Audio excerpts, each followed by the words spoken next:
release, Rasen Shuriken at Indra's Arrow, wala talagang magagawa yan sa Kai Saitama. Kayang-kaya niya solohin yung buong Naruto-verse o di kaya burahin ang 5 Great Nation. Pero para sa akin guys, kahit nga ganyan kahalimaw etong si Saitama, meron pa ding mga character sa Naruto na may tsansang manalo sa kanya. Halimbawa na lang dito guys ay yung mga Genjutsu users. So hindi kasali dito si Kurenai guys Alam nyo naman si Kurenai, di ba? Well anyway, kung magtatanong man kayo, kuya, paano yan? Walang chakra si Saitama. Di hindi gagana ang Genjutsu sa kanya niyan. Actually guys, gagana pa din sa kanya ang Genjutsu kahit wala siyang chakra. According sa Itachi Light Novel sa page 30 to 31, inexplain ni Shisui kay Itachi na ang ocular jutsu like Sharingan at iba pang mataas na uri ng Genjutsu ay effective sa kahit kanino. So una nga sa listahan natin ay si Kaguya Otsutsuki. Ang number 1 effective Genjutsu na pwede niya gamitin sa kay Kalbo ay ang Infinite Tsukuyomi. So nakita naman natin kung ano ang nagagawa ng jutsu na to. Pag ginamit to ni Kaguya sa kay Saitama, ma-under siya sa walang katapusang ilusyon o yung tinatawag nila na Dream World.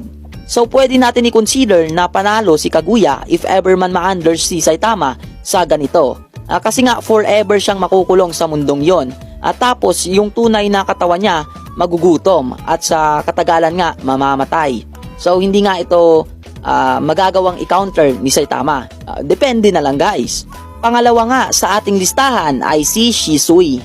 So gamit nga ng kanyang Koto Amatsukami, pwede niya imanipula si Saitama nang hindi nito namamalayan. So etong Koto Amatsukami nga ay kinoconsider na strongest Genjutsu sa buong Naruto-verse.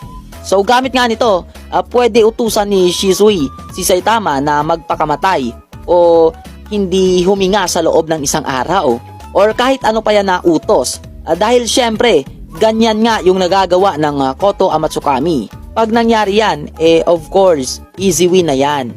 Pangatlo at panghuli sa ating listahan ay si Itachi. Yes mga boy. So alam naman natin kung ano ang nagagawa ng Tsukuyomi niya. Pag na-under nga si Saitama sa Tsukuyomi, mapupunta siya sa mundo ng ilusyon. Pwede gawin ni Itachi na 30 days or 3 years or di kaya 70 years ang ilang segundo lang sa tunay na mundo.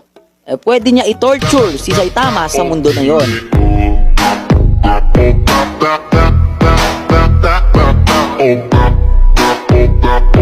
Oh